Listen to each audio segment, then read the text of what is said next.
Hi, students, and welcome to today's live IELTS class. My name is Adrian, and I am broadcasting this stream to you live from beautiful Budapest here in Central Europe, back after a week of holidays. Hope everybody has been doing exceptionally well. Hi, Amarwadi. Hi, Pachu. Hi, Claudia. Good to see members joining in as well. Hi, Hung. Hi, Preeti and Bagzad. Good to see so many students. All right, everyone. Still the same as usual. Our materials, these lessons, and lots of professional materials for your high IELTS band scores come from our websites at aehelp.com for academic IELTS. That's academicenglishhelp.com. And for the general module, check us out at gieltshelp.com. That's, of course, generalieltshelp.com with fully interactive courses for your phone, tablet, and PC. Hi, Tina. Hi, everyone. Students, our websites, they look like this. Just real quick, this is our academic website if you're looking for it. It's the original. It's aehelp.com. Click that red button to join. Get your practice exams, interactive course, and video lessons over 100 hours. For general, same idea, just with the green background. Make sure you know which version of the exam you need to do. General is usually for immigration, for moving to another country, or visas. And academic is for student visas, going to university, and often for work. All right, everyone. We've brought back our popular discount code on those websites. You can use the code LIVE20 to get a 20% discount.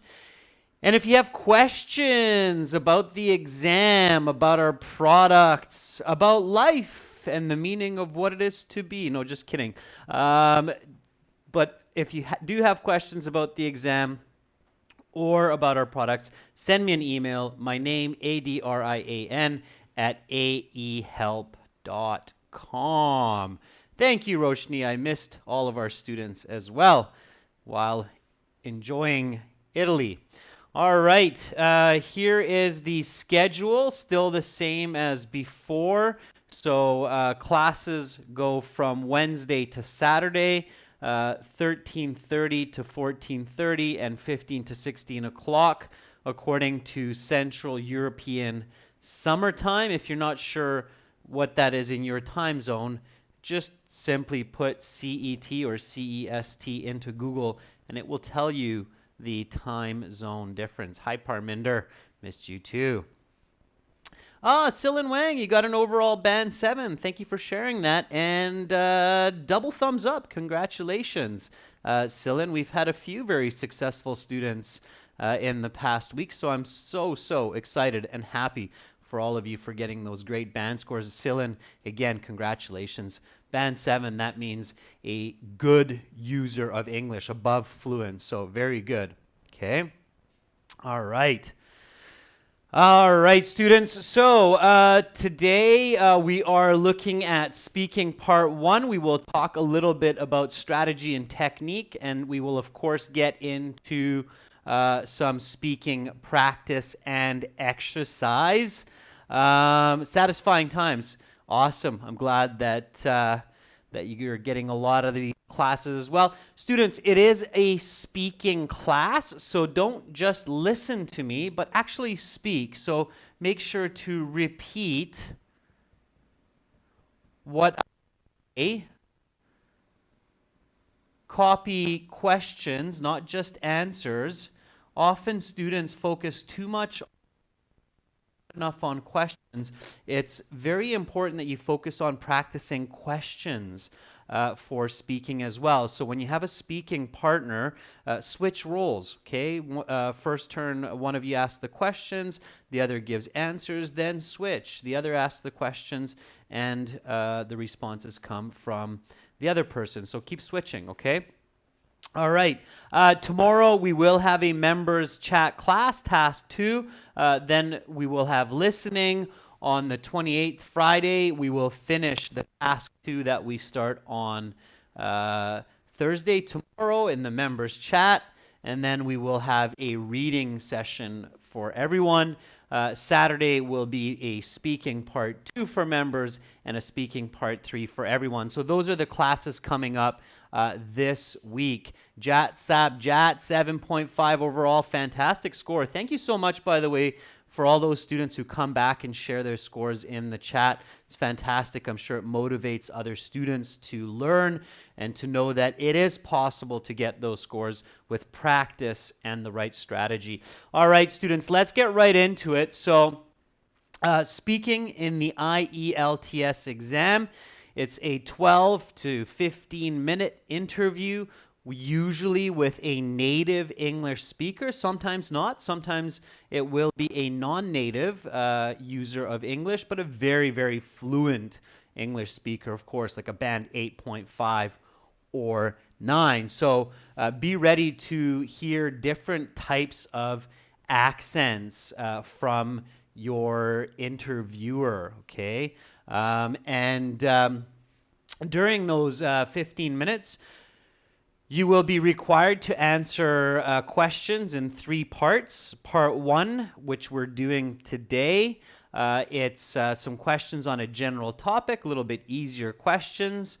And then you will have part 2, which is a cue card. It's a short speech on a few questions. It'll be 2 minutes of response time. And then you will have speaking part 3. Today we are focusing on speaking part 1. And let's just warm up our speaking brain and muscles in the English language. You walk into the room with the examiner. Stay cool, stay calm, stay confident, and then take your seat, and the examiner will say, please take your seat, say thank you. And then the examiner will first ask you for your identification. So even before your name, the examiner will say, may I see your identification, please? Be ready for this question. Have different ways to answer, so you're natural. What can you say for this? Okay, may I see your identification, please? What's a good way to answer this? Okay, keep it simple. Yes, please it's okay, Sharon, but most native speakers wouldn't say yes, please. They would say, yes, sure, here you are. Okay. Amrit, that's good, certainly. Here it is. That's nice and polite. Roshni, that's very polite. Yes, ma'am, here it is. If it's a woman, if it's a man, then yes, sir, here you are. Okay. Tina, nice full response. Yes, here you are. Please have a look, or please take a look. Harshgala says, there you go. There you go, Harshgala, is a little bit too colloquial. To my friend, it's okay, but to a stranger or a teacher or an interviewer, it's a little bit too relaxed. Okay. Sure, here you are is relaxed, but it's a little bit more polite. Programmer 1203. So, yes, most certainly. Here it is. Please take a look. Or let's say please have a look. All right. So again, remember, repeat, questions and answers. May I see your identification, please? Yes, most certainly. Here it is. Please have a look. All right, and then before they give your identification back, the next question will be, for sure, what is your full name? They're matching your identification name with your response, so what you actually say, okay? So what is your full name? Again, have a few different ways to answer this. Aidana Sadibek says, my full name is Esenbekova Aidana. Please call me just Aidana. Aidana, that works nice. Okay, Begzad says, my given name is Begzad. My surname is Suyanov. Please just call me Begzad. That works good. Hung says, my full name is Tasi Sheng Hung. Please call me Hung. Okay, Hung, that works good. All right. Ferdov says, my given name is Ferdovs and my family name is Nabiev. Please call me by my first name. Not as my first name, Ferdovs. By my first name is better. Okay. All right. Yeah. So those are some good ways to respond. Again, students have different ways to answer this question. You need to sound natural. If you sound robotic, if you sound like you're memorizing answers, you might not get the best mark. Okay. Caddy, send me a question on that. It's a little bit off topic, but yes, you can pass the exam studying in 1 month, depending on how you study and your base level of English. Okay, let's get back to this questions here. So, what is your first name?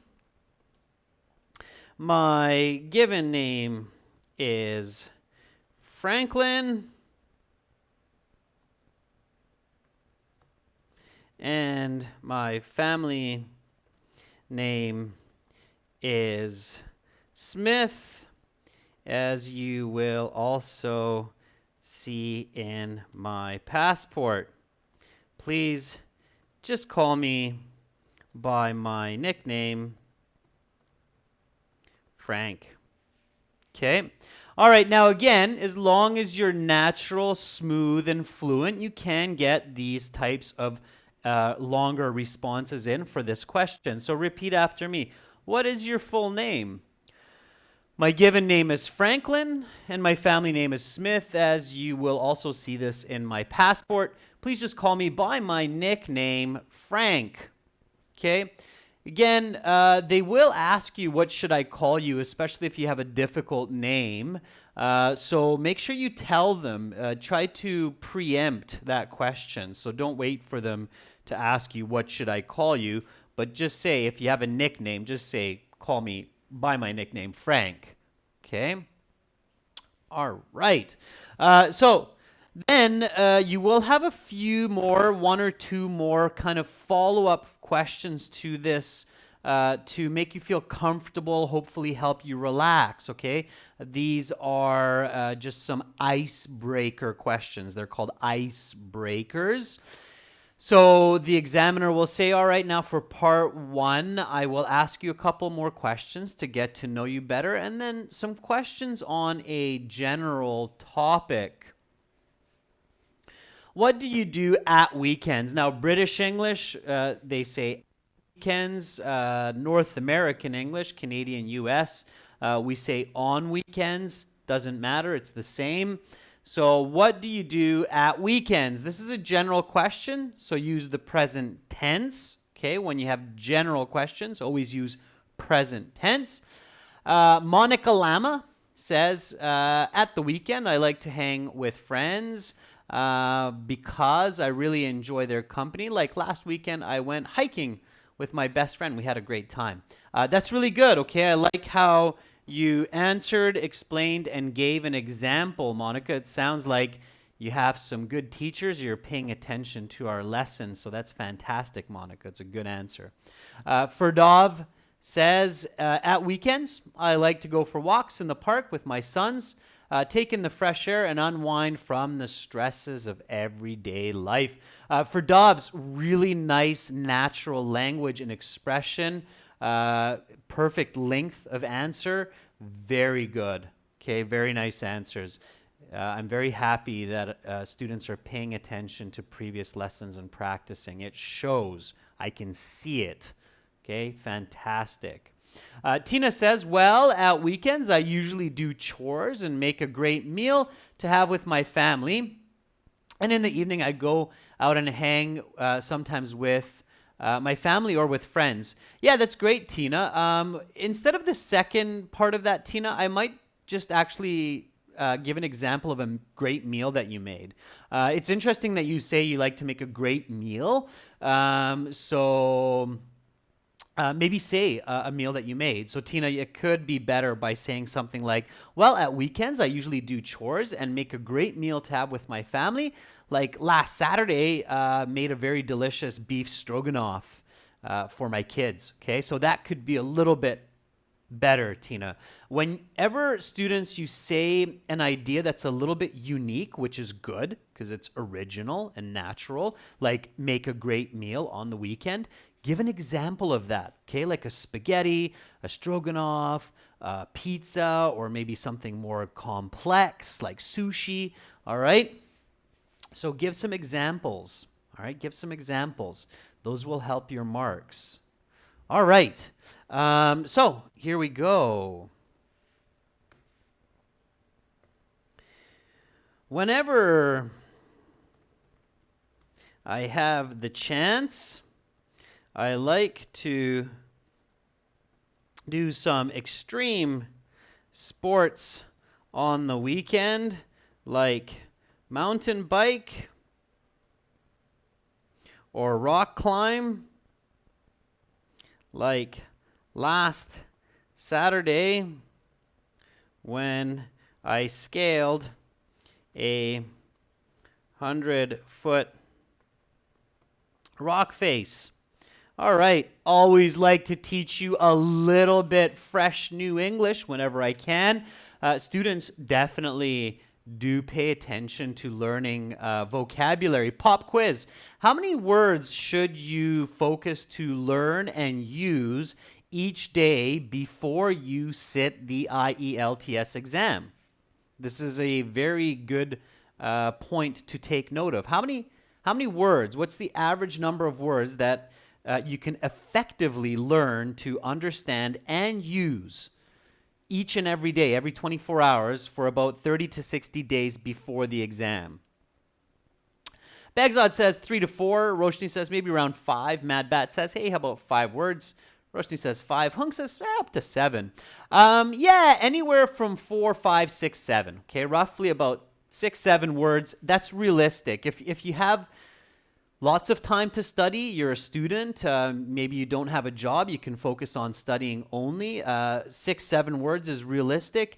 If you have a family, kids, a lot of different responsibilities, then 4, 5 is more realistic, okay? So keep that in mind, but definitely learn at least a few words each day. Not just to understand, but to use as well. Here we go. Repeat after me, okay? Repeat after me. What do you do at weekends? Whenever I have the chance, I like to do some extreme sports on the weekend, like mountain bike or rock climb. Like last Saturday when I scaled a 100-foot rock face. What type of sentence structure is this response using? Okay, what type of sentence structure? Ronak, this is a live class, my good man. If it's not clear on your end, it could be the stream. If anybody else is having difficulty seeing the video, let me know. But it does look like the stream is in excellent condition on my end. So Ronak, you got to be a little bit patient with live streams. So Roshni says it's present. Ferdov says it's complex. Yeah, Ferdov, you're right. This is a complex sentence. Absolutely. You have to use complex sentences. All right. Matiang, thank you for confirming that. What kind of complex sentence is it? Let's take it one step further. Let's see how well some of you know your grammar. So what kind of complex sentence? You're definitely right. It's complex sentence. In fact, it's 2 complex sentences. And they are both what kind of complex sentences. I'm using some quantitative information, Tina. That's right. With the 100-foot rock face. Very good. Yeah. Pawan, I'm super happy that the videos are helping you. Pachu says time. Yeah, there's some time in there for sure. Gwenkai says scale means to climb. Yeah, very good. Nice for identifying that unique verb. Guangkai Ren. Sada Fod says, is this a conditional? Absolutely, Sada Fod. Very good. Yeah. Whenever I have the chance, it's a condition. So in the situation when I have the chance, I like to do some extreme sports on the weekend, like mountain bike or rock climb. So it's like saying if I have the chance, right? And then here, like last Saturday when I scaled a 100-foot rock face. So that's right. I think it was Pachu that said that's a time conjunction there. Also a condition. So it's time and condition and condition.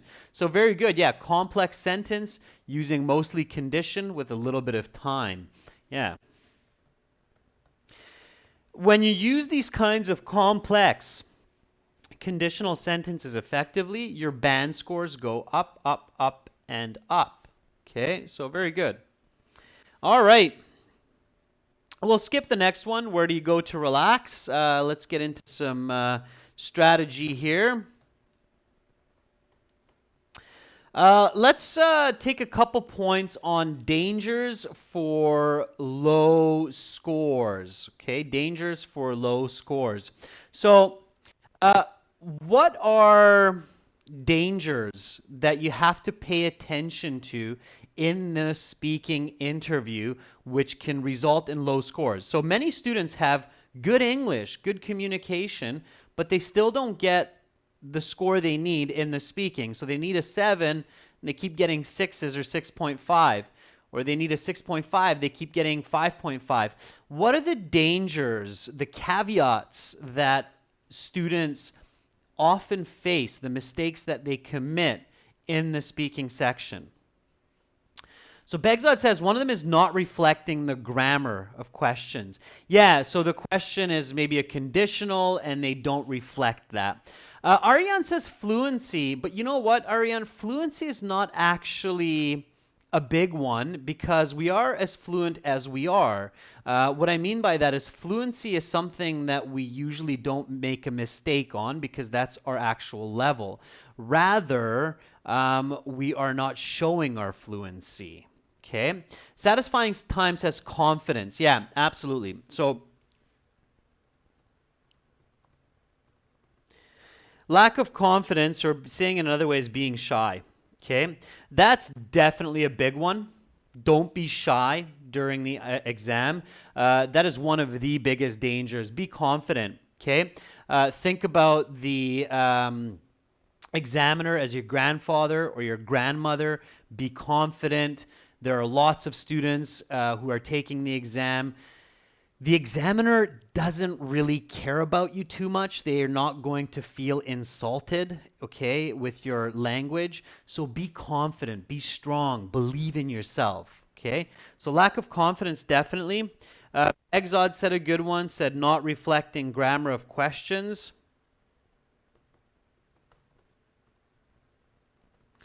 Absolutely. So if the examiner uses a conditional question, use a conditional answer. If they use present perfect question, have you ever seen an elephant? Use a present perfect answer. Yes, I have. I have seen an elephant when I visited Thailand, okay? Joshua says they're not being specific. Yeah, Joshua, you're right, okay? One of the big ones, students, and I imagine some of you probably said this, I just can't read every single response, although I try. A really big one is not answering in complete sentences.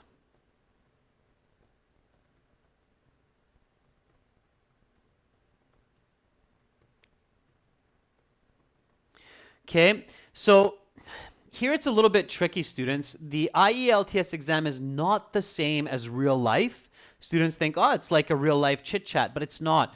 You have to answer in full, complete sentences. Always answer, explain, example, use the question. Okay, and Banaz Zangana, you're right. That's the next one that I want to put up, is talking off topic. That's the other big danger. These are probably the 4 biggest that we've just listed here. There are lots, but these are the 4 biggest. So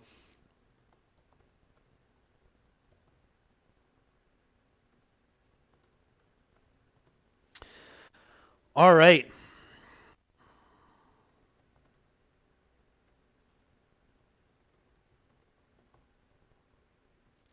All right, number 4, let's talk about that one a little bit before we go into more part 1 questions. So you have to answer in full sentences, but you have to just give the answer and then wait for the next question. Don't speak too much. Don't keep talking until the examiner interrupts you or stops you. That's not a good idea, okay? Sometimes students just keep talking and talking and talking, and they're not answering the question. They're going off topic, and they start losing marks. Why? Because the examiner is not sure if maybe the student has misunderstood the question, and they're just trying to say any idea that comes to mind, hoping to answer the question, okay? So don't go off topic. Answer, explain, example. And that also applies to memorized phrases. Like, there are some good phrases to use in the speaking. Like, that's an interesting question. Please give me a moment to think. You can use that once or twice in the whole speaking interview, but don't use it 6, 7, 8 times because then it's awkward. It's not natural, okay? You have to switch up your phrases. Now, some phrases that students have learned online and in some programs have become too popular, and they are just strange, and they make you sound very unnatural. Like, thank you for asking me this interesting question. Please allow me a moment to respond. Okay, don't thank the examiner for asking you a question. That's their job. They're there to ask you questions. You don't need to thank them for that. That's just awkward, okay? It's not polite. It's just awkward. So don't do that, okay? Don't use too many memorized phrases, okay? Another common memorized phrase that I hear from students is, well, there are several reasons why people like to play sports. First of all right, don't do that. Naturally, people do not speak like that, okay? We don't say there are several reasons why people, first of all. We don't do that, okay? So careful with those memorized phrases. All right. So again, remember, dangers for getting low scores. Number 1, definitely, being too shy, being quiet.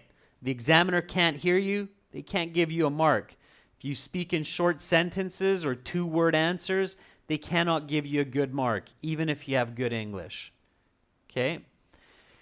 You have to show the grammar of questions. Different questions are designed to elicit different grammar. Elicit means to show or to pull out different grammar. Okay? Another big one, not answering complete sentences. And then the opposite kind of that is speaking too much. Okay? Mad Bat, yeah, eye contact is good. It helps speaking. It helps communication. All right? Okay, students, let's get into it a little bit more. Now, the examiner asked you a few icebreaker questions. Keep these points in mind that we talked about. And then the examiner will say, let's talk about sports. Okay, let's talk about sports. As soon as you hear the word sports, sports as the topic, immediately some very important vocabulary should start to pop into mind. When you're at home, practice this. So when you hear the topic, practice thinking of key words that are connected to sports. What are some key words connected to sports? Let's talk about sports. What are key words connected to sports?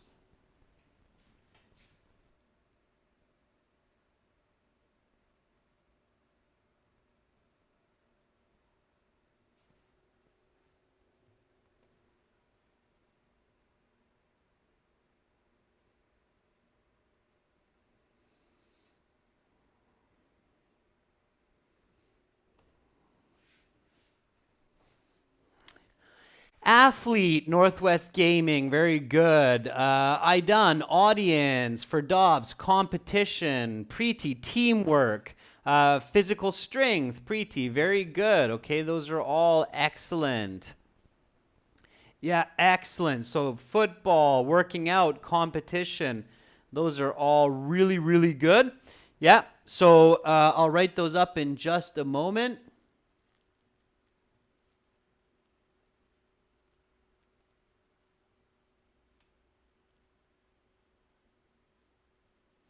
Esports, sure, why not?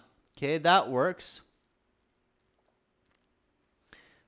All right. Yeah, so when you hear the topic, you should immediately think about these words, especially words like athlete, competition. Okay, so some of those synonyms that are really, really useful for the word sports. So athlete,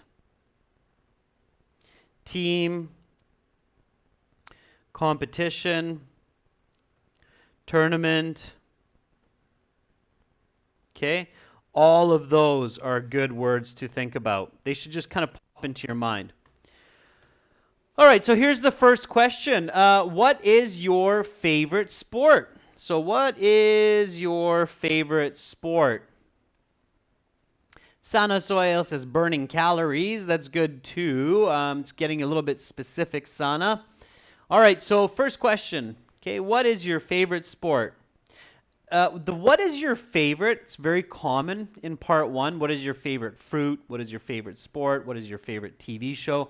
Have different ways to answer what is your favorite. Okay? So have a few different ways to answer that question. I absolutely adore, my number one, my first choice, okay, when it comes to sports. So there are several different ways. You can always paraphrase, all right? Always paraphrase. Practice paraphrasing what is your favorite.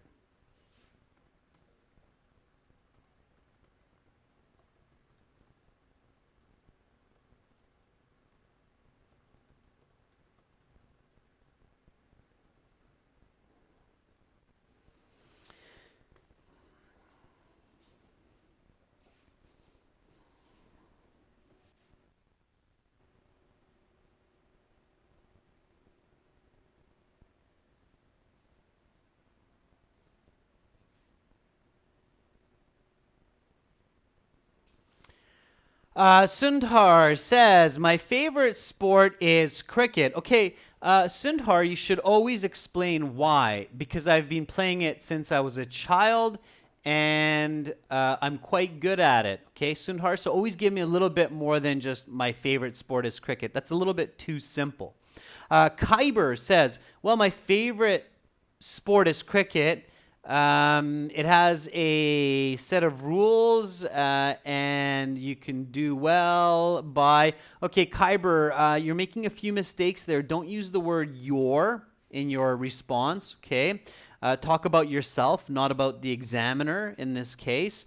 And don't go off topic.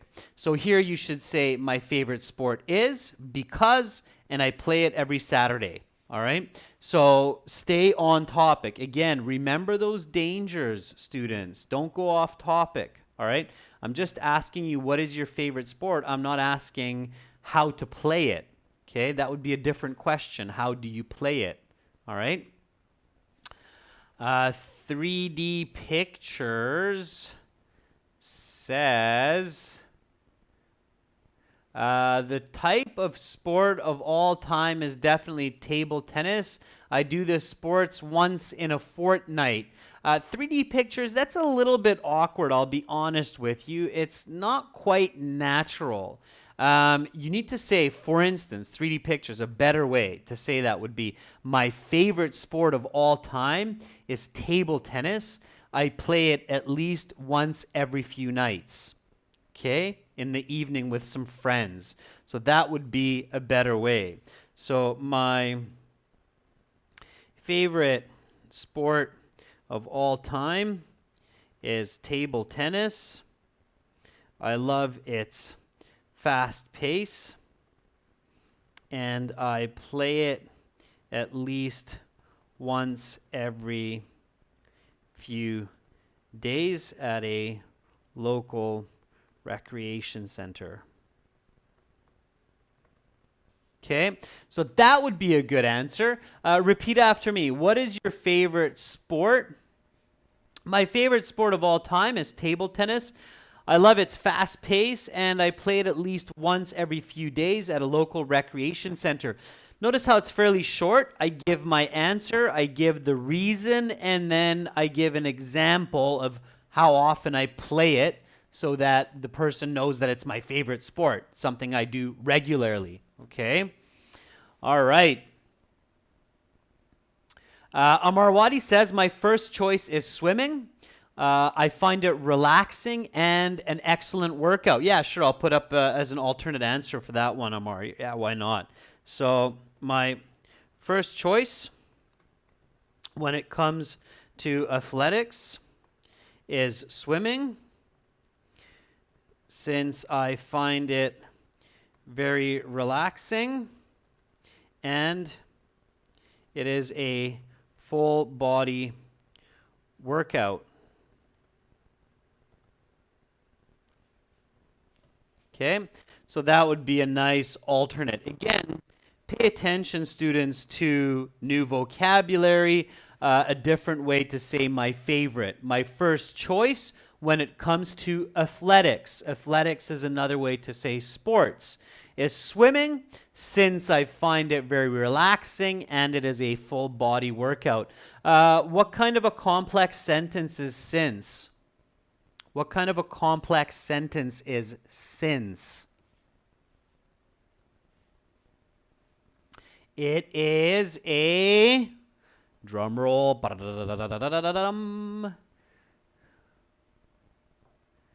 Hopefully a couple of you are typing this in right now. It is a cause and effect. Okay, cause and effect.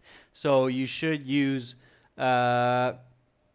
since I find it very relaxing. Yeah, it's a cause and effect. Yeah, cause and effect. It's not time. Yeah, it's because. It's cause and effect. Okay? It's a subordinating conjunction, Pachu. And it's a complex sentence, not a compound. Okay? All right. Here is the next question. How often do you play sports? All right, again, very common, asking for adverbs of frequency. Okay. How often do you play sports? Okay, answer that question for me in a full sentence.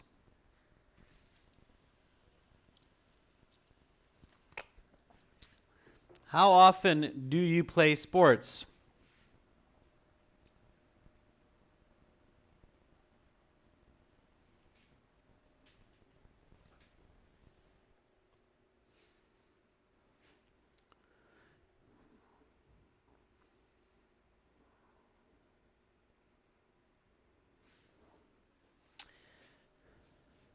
Okay, Osmar Noor says, well, for me, it is a daily activity. Why? Osmar Noor, answer that question, okay? Always try to give a reason. So, well, for me, it is a daily activity because I find sports not only enjoyable, but an excellent way to stay fit. All right? Sounds logical. Sounds like your examiners should know that. They probably do. But you need to give that kind of information to get those higher band scores. All right, Sadafode says, I play sports 3 times a week and I am a member of a local sports club. Sadafode, very good. Okay, nice quantitative language in there. A little bit more detail by explaining that you're a member at a local club. What kind of sports do you play? Okay, so answer that as well. All right. Ferdov says 2 times a week I go to the swimming pool, mostly on the weekends with my sons. Very nice, Ferdovs. Nice quantitative language. You give me a specific time. Excellent. Begzad says, I usually try to participate in sports 3 times each week, as this is the best way for keeping in shape and being active. Beautiful, natural, quantitative language with excellent use of adverb of frequency, Bagzad. That is the right way to do it. Here is an answer. Okay. I frequently play sports at least 3 times a week, as I had just mentioned in regards to table tennis, but often even more frequently, or even more so, since I like to swim at the local pool on weekends. All right. So again, a really nice strategy, students, to improve your speaking band score is to make connections among your answers, all right? So remember our previous one about what is your favorite sport? And I said my favorite sport of all time is table tennis. I love its fast pace, and I played at least once every few days at the local recreation center. Well, I can refer to that because I said I play it 3 times a week. So how often do you play sports? I frequently play sports. It's my adverb of frequency. I frequently play sports at least 3 times a week, as I had just mentioned in regards to table tennis. Notice past perfect, I had just mentioned in regards to table tennis, but often even more so since I like to swim at the local pool on weekends. Okay, so I'm making a connection here to my previous answer, which is improving my cohesion and my coherence. Again, students, remember, repeat after me. So when you hear me say these questions and answers, make sure to repeat. Okay? All right. Next question. So good answers. Students, by the way, I'm sorry I can't read everybody's responses. I wish I could. There are often 30, 40 chats coming up at once. I try to catch different students each time. Members are easy to catch because their names are coming up in green, of course. All right. But keep chatting, okay? Keep chatting. Keep practicing. Just because I don't catch your comment, don't give up, okay? Do your best. Keep going, all right? Here we go. What are sports you like to watch on TV? All right. What are sports you like to watch on TV? Give me a nice full sentence answer for that question. Okay. Bagzad says, that's an interesting question. Well, I really love watching basketball and ping pong.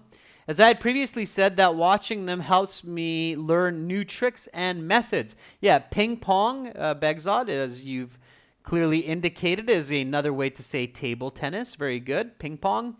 Santa says, I like to watch cricket on TV ever since I've been a child. I used to enjoy watching it with my grandfather. Nowadays, I watch the World Cup on TV approximately 3 hours. All right, little bit awkward there. You're kind of jumping ideas with that one. Careful to stay clear and coherent, Sana. Choose one and stick with it. So, Sana, if these days you like watching football, especially World Cup, just stay with that one. Okay, just say these days I'm really enjoying the World Cup games for soccer on TV. I watch at least 2 to 3 hours each day. Okay, so just say that, Sana. Don't jump around. Don't give me multiple answers. Stay with one. Give me details. It's better. All right. Okay. Good luck on your exam tomorrow, Kyber. Ferdov says, not also do I love to watch soccer on TV. Okay, Ferdov's not only do I love to watch soccer on TV, but I also love playing football. As last Saturday I watched the game Manchester United versus Liverpool with my family. It was super exciting. All right, Ferdovs, good.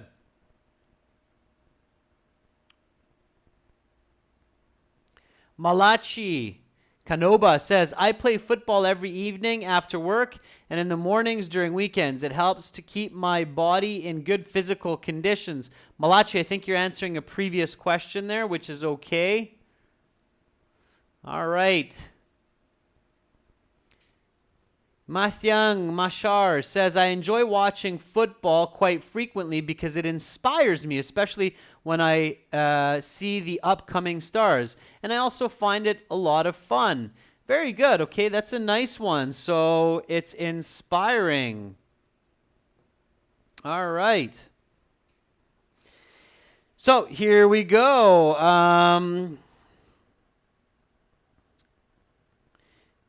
I truly enjoy watching football on the tube,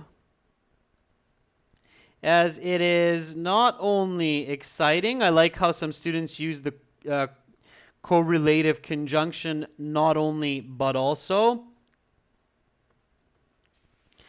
Truly enjoy watching football on the tube, as it is not only exciting but also a great way to unwind from the stresses of the workday. Just yesterday, I saw a great game with Manchester United versus Liverpool. All right. So again, answer, explain, example, and use subordinating, coordinating, and correlative conjunctions to boost your band scores. So here we go. I truly enjoy watching football on the tube, as it is not only exciting but also a great way to unwind from the stresses of the workday. Just yesterday, I saw a great game with Manchester United versus Liverpool. It's fantastic, okay? That's the kind of answer that will get you that high band score. The not only, but also correlative conjunction, use them. All right, next question, students. How have sports changed in the past 3 decades? So how have sports changed in the past 3 decades? Getting into a little bit more challenging questions using a little bit higher level grammar. This is a present perfect, have changed. Again, remember the dangers we talked about at the beginning. Not reflecting grammar. So if you just say sports changed a lot, it's not enough. You need to use present perfect. Okay. Bagzod says, well, there have been considerable changes in sports with the advancements in technology like cameras. 3 decades prior, most players cheated during the game. However, these days, it is quite impossible to do so. Bagzod, that's a brilliant answer. Really good visualization. Not only is it good English, but it's very smart as well. That's how you get a band 9, Bagzod. Good for you. All right, very good. Absolutely. The rules and enforcing the rules have become a lot more effective with advancements in technology. Definitely. Absolutely. Brilliant. Elvira Asanova says, well, in the last 30 years, some kinds of sports like ice skating became more popular and worldwide, and techniques have become more complex. Elvira, beautiful. I love how you're using the present perfect. Have become more complex, have become more popular. Elvira, that's how you get those high band scores. Also, Elvira, absolutely, I noticed that you paraphrased 3 decades to 30 years. Your examiner will notice that also, and they will give you a better band score, okay? Joshua Pasagoy says, not only technology has been improved with innovation, which has affected sports. For example, table tennis. In recent years, they have been using more sandpaper on their rackets, but now they're using rubber instead to get more accurate and faster shots. Okay, Joshua, good. It's a good effort. Just be careful with your word choice and grammar structure so that it's clear. I had to do a little bit of real-time correction there. Okay. Kiet Tran says, In the past 30 years, there have been little changes in terms of rules, but with the advancements of technology, such as VAR and goal line technology, sports seem to be more fair. Kiet Tran, I would probably use a present perfect at the end there. So I would say sports have become more fair. Something like that, okay? Try to get that present perfect really in there, all right? I noticed that you got it in at the beginning, but if you can get it in a second time, it's even better, all right? And technology is definitely a good go-to whenever we're talking about changes over the decades. So, although the rules of most sports haven't changed much over the past 30 years, technology, which is used to assess and enforce rules, have come a long way. Therefore, sports seem to be more fair, like in tennis, knowing when the ball is in or out of the court. All right. So, using some of your ideas, students, this is my response here. A little bit of opposition, complex sentence. Although, again, repeat after me. How have sports changed in the past 3 decades? Although the rules of most sports haven't changed much over the past 30 years, technology, which is used to assess and enforce rules, notice the adjective clause, which is used to assess and enforce rules, have come a long way. Okay?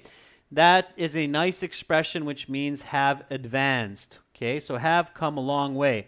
Therefore, sports seem to be more fair, like in tennis, knowing when the ball is in or out of the court. All right, students, couple more questions here.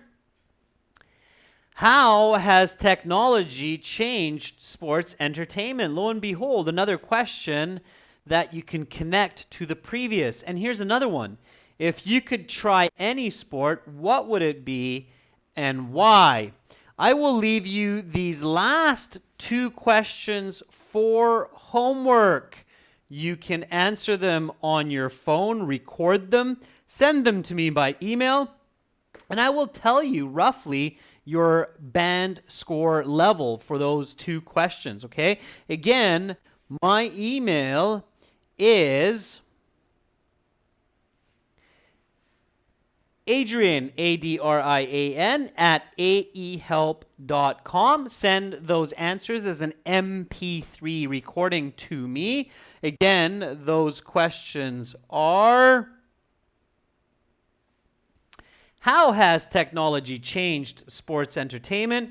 If you could try any sports, what would it be and why? Okay, so answer those questions. Send them to me. I will give you a score estimate based on those 2 answers. For lots more help with the IELTS exam, lots of strategies, lots of full video lessons with no ads in high definition, high quality, as well as a fully interactive course, 6 original practice tests with full audio. Everybody who uses our courses seems to love them. Join us for academic at aehelp.com, for general at gielts help.com. And right now, you can use this code LIVE20 to get a 20% discount. It's already a great price. 20% off. It's even a better price. Spend a little money to save a lot. Use the right tools for the job. We got the right tools for your high band scores for the IELTS exam. Thank you so much, students, for watching today. Again, remember, tomorrow more classes for members and everyone else. If I missed some of your comments, don't worry about it. It's nothing personal. I wish I could answer all of your questions and get to all of your comments. I promise I will do my best to get you next time if I missed you this time. Remember, you're all brilliant, beautiful people. Study hard, study lots. You will reach your goals. Much love to all of you. See you tomorrow. Bye for now.